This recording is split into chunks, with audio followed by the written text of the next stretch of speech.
नमस्कार बच्चों, YouTube channel शिक्षालय में आपका बेहद स्वागत है। मेरा नाम है रेनू यादव। बच्चों, इस YouTube चैनल के माध्यम से हम क्लास 9 से लेकर 12 तक के सारे केमिस्ट्री के चैप्टर्स तो कवर कर ही रहे हैं, क्लास 10 की बायोलॉजी और फिजिक्स भी कवर कर रहे हैं। क्लास 9 चैप्टर नंबर 2 का आज हम लास्ट टॉपिक पढ़ेंगे, मिक्सचर और कंपाउंड। बच्चों, इस टॉपिक को समझने से पहले दो टर्म्स को रिवाइज कर लेते हैं। एक नया टर्म पढ़ेंगे और फिर हम अपने टॉपिक पर डिटेल में बात करेंगे। सबसे इंपॉर्टेंट पहला टर्म है हमारा होमोजेनस। अच्छा, होमोजेनस वर्ड सुनते ही आपको वो टॉपिक याद आ गया होगा जहां पर हमने एक गिलास पानी में 1 चम्मच शक्कर मिला दिया था। ओके, आपको ध्यान होगा कि हम लोगों ने ये बात की थी कि जब पानी में हम शक्कर या फिर सॉल्ट या कोई भी टिंचर, मान लीजिए आयोडीन भी आपने मिला दिया है, एनीथिंग, इंक मिला दिया है, तो एक टाइम के बाद जब आप उसको घोल दोगे तो आपको पता नहीं चलेगा कि पानी कहाँ है, शुगर कहाँ है, पानी कहाँ है, सॉल्ट कहाँ है। पानी और इंक को अगर आपसे कहा जाए कि सेपरेट करो, इसमें देख के बताओ इंक कहाँ पानी कहाँ, तो आप ऐसे नहीं बता पाएंगे कि शुगर कहाँ है, सॉल्ट कहाँ है, क्योंकि दोनों चीजें आपस में यूनिफॉर्मली डिस्ट्रीब्यूट हो गई हैं। ये माना कि इंक का कलर हो जाएगा, उसमें अगर ब्लू इंक डाली है तो ब्लू कलर का पानी हो जाएगा, क्लियर। लेकिन उसका जो कॉन्स्टिट्यूएंट है वो यूनिफॉर्म होगा। अगर ऊपर ब्लू है पानी तो नीचे बॉटम तक, ग्लास के बॉटम तक पानी ब्लू रहेगा। ऐसे ही अगर आप शुगर डिसॉल्व करते हो तो ऊपर का एक सिप आप लोगे ग्लास में से तो वो मीठा होगा और आखिरी सिप भी मीठा ही होगा। तो इसका मतलब ये यूनिफॉर्म है। तो वो मिक्सचर या वो सोल्यूशन जिसमें कॉन्स्टिट्यूएंट्स आपस में मिक्स हो जाते हैं और यूनिफॉर्मिटी देते हैं, वो कहलाए जाते हैं हमारे होमोजेनस। क्लियर हो गया। हेट्रोजेनस का एक डेमोन्स्ट्रेशन दे देती हूँ बच्चों। ये सैंड है, क्लियर। इसका कलर भी आपको दिखाई दे रहा है, आपको सबको पता है रेत का कलर क्या होता है। और ये है मेरे पास सॉल्ट। ऑलराइट, अब जब मैं सॉल्ट को इस सैंड में मिला देती हूँ तो हम इसको मिक्स कर लेते हैं, ठीक। ओके, इसको मिक्स करने के बाद देखिए, आप लोग को बहुत ध्यान से आप देखिए, आपको सैंड और सॉल्ट मिक्स किए हुए नजर आएंगे। तो पहली चीज तो ये मिक्सचर हो गया। दूसरी बात, अगर इसका नेचर पूछा जाए तो क्या होगा, तो इसका नेचर होगा हेट्रोजेनस। हेट्रोजेनस का क्या मतलब होता है? हेट्रोजेनस का मतलब होता है कि इसके जो कॉन्स्टिट्यूएंट्स है ना, कॉन्स्टिट्यूएंट्स मतलब इस केस में रेत और नमक, तो जो इसके कॉन्स्टिट्यूएंट्स है वो इवनली डिस्ट्रीब्यूटेड नहीं है, मतलब यूनिफॉर्म नहीं है, नॉन यूनिफॉर्म है। कहीं पर सैंड ज्यादा है, कहीं पर सॉल्ट ज्यादा है। दूसरी बात, अगर आप इस मिक्सचर को देखेंगे तो आप देखते ही बता देंगे कि ये सॉल्ट है और ये सैंड है। इसका मतलब कि इन दोनों का जो मिक्सचर है ना, वो दोनों के मिक्सचर के कॉन्स्टिट्यूएंट्स को देखकर डिटेक्ट किया जा सकता है। ओके, तो ये हुई बात हमारी हेट्रोजेनस की। ओके, टॉपिक में आगे बढ़ने से पहले एक और वर्ड का मतलब समझ लेते हैं, फिर हम अपने मूल टॉपिक पर आएंगे। कंपाउंड्स। कंपाउंड्स या फिर आज हम पढ़ेंगे कंपाउंड क्या होता है। देखो बच्चों, आयरन फिलिंग्स लेते हैं हम। आयरन फिलिंग्स का मतलब लोहे का चूरा। ओके, आयरन को हम केमिस्ट्री में Fe से रिप्रेजेंट करते हैं। ओके, Fe का जो कलर होता है ना वो ग्रे होता है। लोहे का जो कलर होता है ना वो ग्रे होता है। अगर आपके दिमाग में ये बात बैठी हुई है कि लोहे का कलर ब्राउन होता है, तो वो इसलिए क्योंकि ज्यादातर लोहा हम जब देखते हैं तो वो बाहर पड़ा हुआ हमें कहीं दिखाई देता है, जिसपे ऑलरेडी रस्ट आ चुका होता है, मतलब जंग लग चुकी होती है। अदरवाइज जो लोहे का अपना कलर होता है ओरिजिनल, वो ग्रे होता है। ओके, उसके बाद हम बात करते हैं सल्फर की। सल्फर का जो कलर होता है वो येलो होता है। तो हम लोगों ने क्या किया, एक बोल लिया, उस बोल में आयरन फिलिंग्स मतलब आयरन का चूरा डाल दिया जो ग्रे कलर का है, और उसमें हमने सल्फर डाल दिया। सल्फर का कलर क्या बताया था, येलो। ओके, अब हम इन दोनों को हीट करते हैं। बच्चों, केमिस्ट्री में ये जो सिंबल होता है ना, ये हीट का होता है, हीट करते हैं। जब हम इसको हीट करेंगे तो हमारे पास एक कंपाउंड बन जाएगा FeS, आयरन सल्फाइड, और इसका कलर होता है ब्लैक। ऑलराइट बच्चों, तो इसका मतलब ये हुआ कि जब हमने आयरन और सल्फर को हीट किया अच्छे से, तो आयरन और सल्फर दोनों ने मिलकर एक नया कंपाउंड बनाया, जिसका कलर ना तो ग्रे था ना ही येलो था, बल्कि उसका कलर था ब्लैक। ऑलराइट, तो ये जो हमारे पास रिजल्ट निकल कर आया है, ये जो प्रोडक्ट निकल कर आया है, इसको हम बोलते हैं कंपाउंड। तो अगर हम एक छोटे सी डेफिनेशन दें तो इसका मतलब दो एलिमेंट्स जब आपस में मिल जाते हैं और एक नया प्रोडक्ट देते हैं तो उस नए प्रोडक्ट को केमिस्ट्री में हम बोलते हैं कंपाउंड। Alright, okay. अब यहीं से हम अपना टॉपिक शुरू करते हैं। पहली चीज, शुरुआत में अब अगर मुझे आपको ये प्रूफ करना हो कि iron and sulphur that were having the grey and the yellow colour have lost their original properties and have another property, FeS में इन दोनों से अलग हट के प्रॉपर्टीज हैं, तो इसको प्रूफ करने के लिए हमारे पास कुछ एक्सपेरिमेंट्स हैं। पहली चीज, आपने एक बोल लिया बच्चों मेरे पास आयरन फिलिंग्स इस समय नहीं है और कोविड-19 के चलते मुझे कहीं आजू बाजू की स्टेशनरी शॉप से मिले भी नहीं, तो आप ऐसे मान के चलिए कि मेरे पास एक चाइना डिश है, उस चाइना डिश में मैंने आयरन फिलिंग्स डाल दिए, ओके, और उसमें मैंने सल्फर डाल दिया, दोनों को मिक्स कर दिया। आप समझ गए होंगे हमारे पास मिक्सचर तैयार हो गया है। अच्छा, मिक्सचर का नेचर क्या होगा? हेट्रोजिनस, क्योंकि आप आयरन फिलिंग देख पा रहे हो ग्रे कलर की है और सल्फर देख पा रहे हो येलो कलर का है। ऑलराइट, अब मैं बोलती हूं कि जब कोई भी दो कॉन्स्टिट्यूएंट्स आपस में मिल जाते हैं तो वो मिक्सचर होते हैं, और मिक्सचर में जो दो कॉन्स्टिट्यूएंट्स हैं वो अपनी प्रॉपर्टी को नहीं खोते हैं। इसका मतलब iron will not lose its property, sulphur will not lose its property, वो सिर्फ मिक्स हो गए हैं। जैसे कि आपने इसमें रेता और सैंड मिलाया था ना, सिर्फ मिक्स हो गए हैं। सॉल्ट की अपनी प्रॉपर्टी है और सैंड की अपनी प्रॉपर्टी है। ओके, इसको चेक करने के लिए हम क्या करेंगे, हमारे इस बोल में आयरन और सल्फर है जो हमने अच्छे से मिला दिया है, तो मैं क्या करूंगी, एक मैग्नेट, चुंबक मैग्नेट लेकर आऊंगी और इसके ऊपर दूर से ऐसे रोल करती हूँ। ओके, आप देखेंगे कि बोल के अंदर की जितनी भी आयरन फिलिंग थी वो सारी की सारी मैग्नेट पर चिपक जाएगी, जैसे कि आयरन का नेचर होता ही है।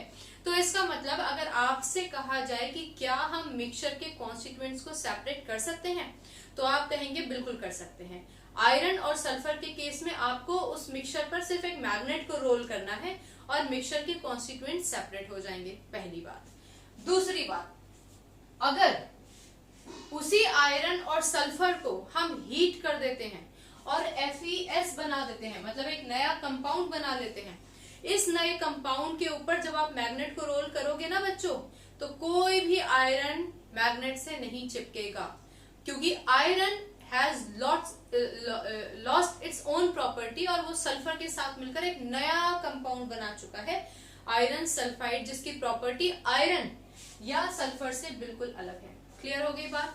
तो पहली बात तो मैग्नेट का क्या इफेक्ट रहेगा, मैग्नेट का ये रहेगा कि मैग्नेट के केस में, हम मिक्सचर के केस में तो मैग्नेट से इन दोनों को सेपरेट कर सकते हैं, लेकिन कंपाउंड के केस में मैग्नेट का भी कोई जादू नहीं चलेगा। This is the first thing. Alright, magnet को यहाँ से हटा देते हैं, आप लोगों को याद रहेगा। ऑलराइट, अब हम बात करते हैं कार्बन डाइसल्फाइड। बच्चों, कार्बन डाइसल्फाइड का फॉर्मूला होता है CS2। हम क्या करेंगे, अभी मेरे पास वही आयरन और सल्फर का मिक्सचर है, उस आयरन और सल्फर के मिक्सचर को, FeS को नहीं, आयरन और सल्फर के मिक्सचर को मैंने एक टेस्ट ट्यूब में डाल दिया। वो टेस्ट ट्यूब में डालने के बाद मैंने उसमें ऊपर से कार्बन डाइसल्फाइड डाला है।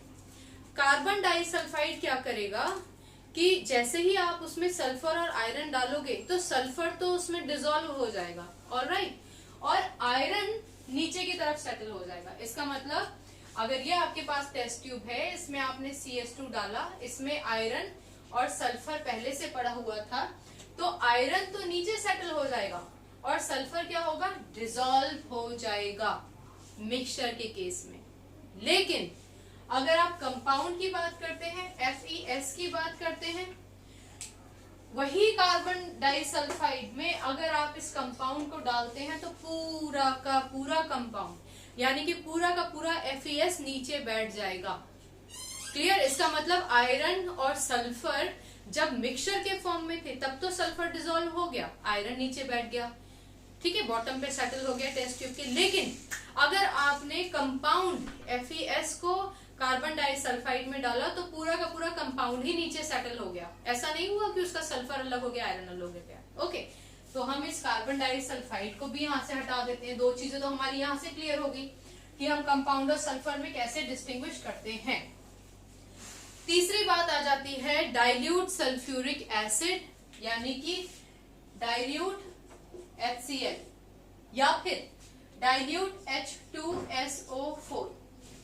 अगर हम ये मिक्सचर में डालेंगे तो क्या होगा, मेरे पास एक टेस्ट ट्यूब है, ऑलराइट। उस टेस्ट ट्यूब में क्या है मेरे पास, सल्फर और आयरन मिक्सचर फॉर्म में है।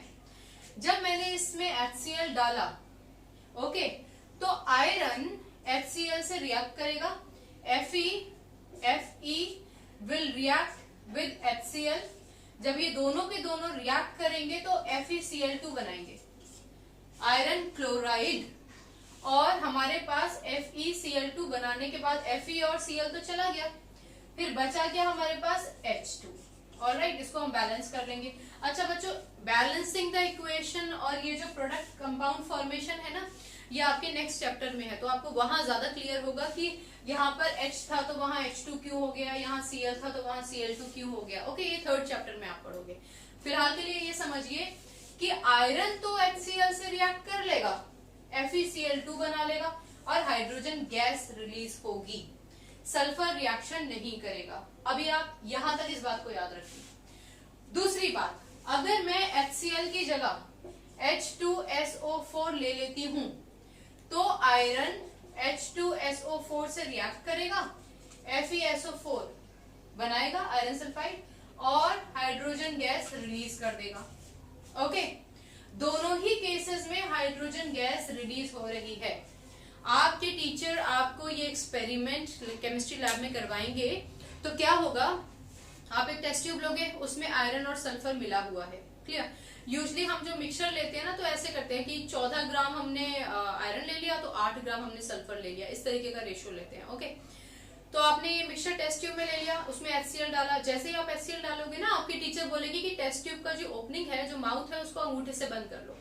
फिर धीरे धीरे आपको उस अंगूठे पे ना बबल्स का प्रेशर फील होगा, क्योंकि गैस इवॉल्व हो रही है। कौन सी गैस, हाइड्रोजन गैस, क्लियर।